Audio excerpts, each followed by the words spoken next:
would like them to explain to us because kinakaltasan lahat kami, tayo, ng PhilHealth. Kayo ang may hawak.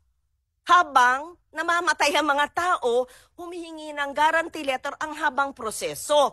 While you are floating in billions, hundreds of billions of cash, 600. So kindly give us the breakdown of the 600 billion, and if the difference between 600 and 489 is reserve, how do you determine what is reserve? What is the reserve definition of terms used for? What is a 489? And give us the breakdown, please.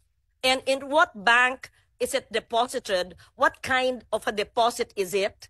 Is it a time deposit? How much is the interest? And where does the interest go? So what is the principal? What bank? Who's account officer in charge? Are these several banks? What is give us the details of the 600. Is it 600B? 600.1001? I mean, ano ba? Detalya po.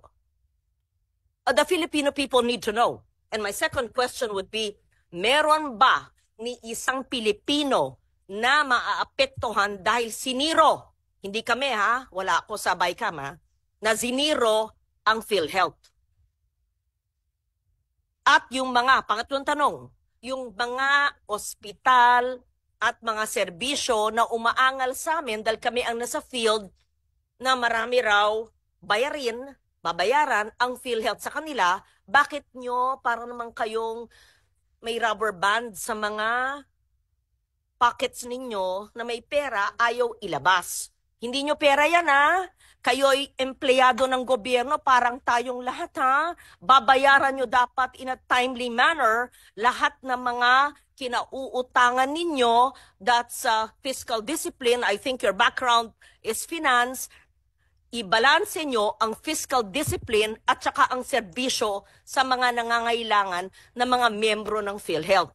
At nandito ang mga author ng Universal Health Care. At dapat sa Universal Health Care, sa aking pag-iintindi, dahil ako rin ay isa sa mga author, ay point of care.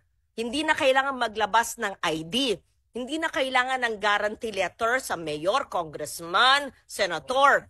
Ay inaasikaso na sa pampublikong ospital. Inaasikaso na sa may MOA ang DOH. So lahat na.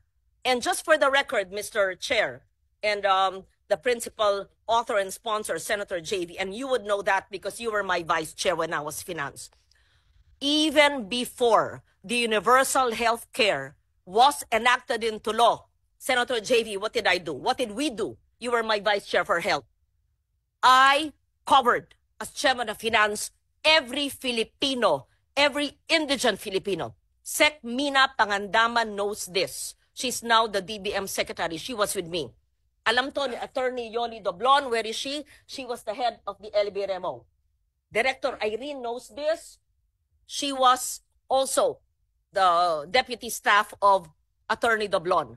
Kaya ng national budget, wala pang universal health care, na lahat ng mahirap, point of care, pagpasok, hindi kailangan magpakita ng ID o GL ng lahat ng pampublikong ospital bago magkaroon ng batas. At salamat na isa batas namin. Okay,